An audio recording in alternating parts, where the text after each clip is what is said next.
जय हिंद। नमस्कार दोस्तों, आज की इस वीडियो में हम देखेंगे 1833 का चार्टर अधिनियम। 1833 का चार्टर अधिनियम क्या था और इसे क्यों भारत देश में इम्प्लीमेंट किया गया था, इसको आज की इस वीडियो में हम समझेंगे। तो फ्रेंड्स देखिए, 1833 का जो चार्टर अधिनियम, जैसे कि मैंने आपको इससे पहले वाला जो एक्ट पढ़ाया था वो था 1813 का चार्टर अधिनियम। अब जो 1813 का चार्टर अधिनियम है उसमें जो कुछ भी कमियां रह गई थी उनको सुधारने के लिए रिफॉर्म करके उसको ही नए रूप से और नए नियम कानून ला के उस एक्ट को पारित। अब समझिए, जब 1813 का जो चार्टर अधिनियम था उसकी विशेषता यह थी कि जो कंपनी के व्यापार करने के अधिकार को 20 सालों तक बढ़ा दिया था, और लेकिन भारत के साथ व्यापार करने के एक अधिकार को समाप्त कर दिया था। जो ब्रिटिश ऐसा विशेष अधिकार था कि उसके थ्रू केवल ब्रिटिश ईस्ट इंडिया कंपनी ही भारत देश के साथ व्यापार कर सकती थी, तो उसको क्या है पूरी तरीका से हटा दिया गया। इसी प्रकार जो कंपनी थी ब्रिटिश ईस्ट इंडिया कंपनी, उसके भारत देश के साथ चाय के व्यापार और चीन देश के साथ जो व्यापार को बनाए रखा गया और उसके एक अधिकार को बनाए रखा गया।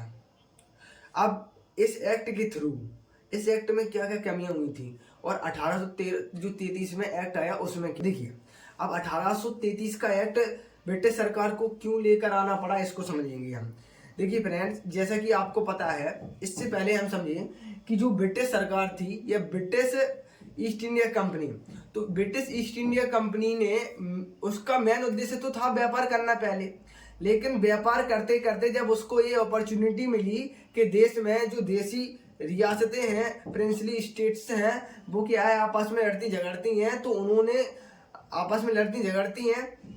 तो उन्होंने ईस्ट इंडिया कंपनी ने यह फायदा उठा लिया और उनसे ही युद्ध कर लिया। जब युद्ध कर लिया तो उन्हें युद्ध में परास्त कर दिया, ये हरा दिया तो उनकी जगह को उन्होंने कब्जा लिया, मीन्स उनको क्या कर लिया, कैप्चर कर लिए, और उनकी जो जगह को उन्होंने अपने अनुसार चलाने लगे, मतलब वहाँ शासन फिर वे करने लगे। जितने जितने उन्होंने जगह जीती उनको क्या करने लगे, हुए वहाँ पर अपना शासन चलाने लगे।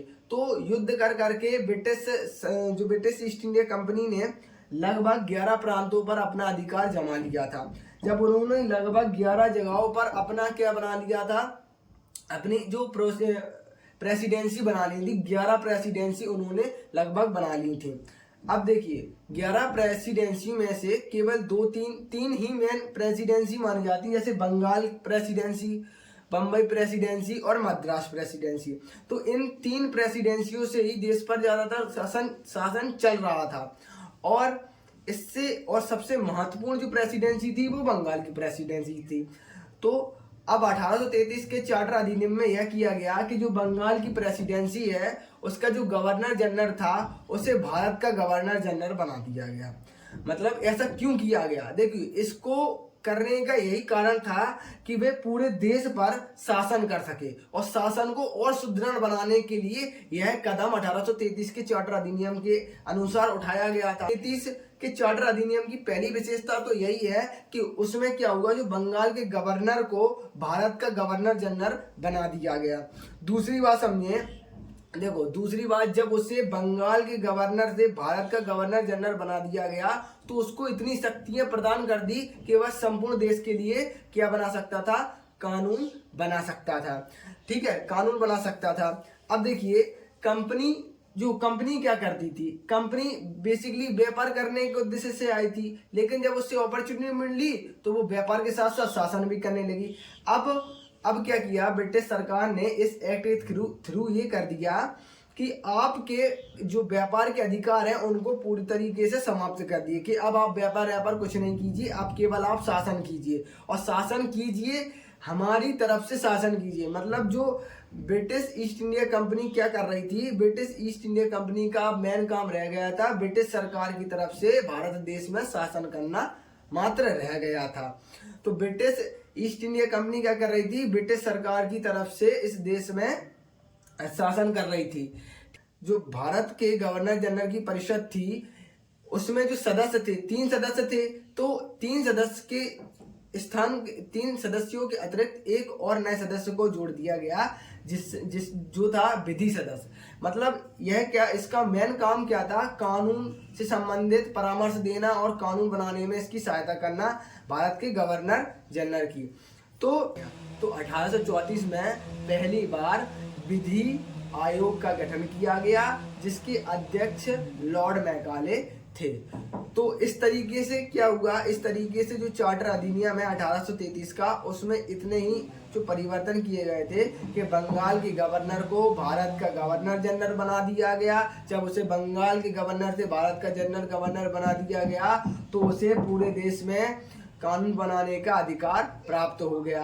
उसकी जो कार्यकारिणी परिषद है उसमें 3 सदस्यों के अतिरिक्त एक और सदस्य को जोड़ दिया गया, जो था विधि सदस्य। और विधि सदस्य के अध्यक्ष कौन थे, लॉर्ड मैकाले थे। और लॉर्ड मैकाले ने 1834 में विधि आयोग का गठन किया था।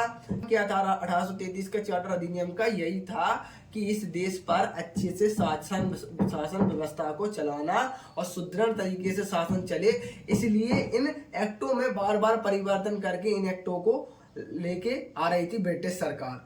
तो आई होप कि आपको वीडियो समझ में आई होगी, और अगर वीडियो आपको अच्छी लगी है तो प्लीज़ वीडियो को लाइक करें और चैनल को सब्सक्राइब करें। Thank you for watching.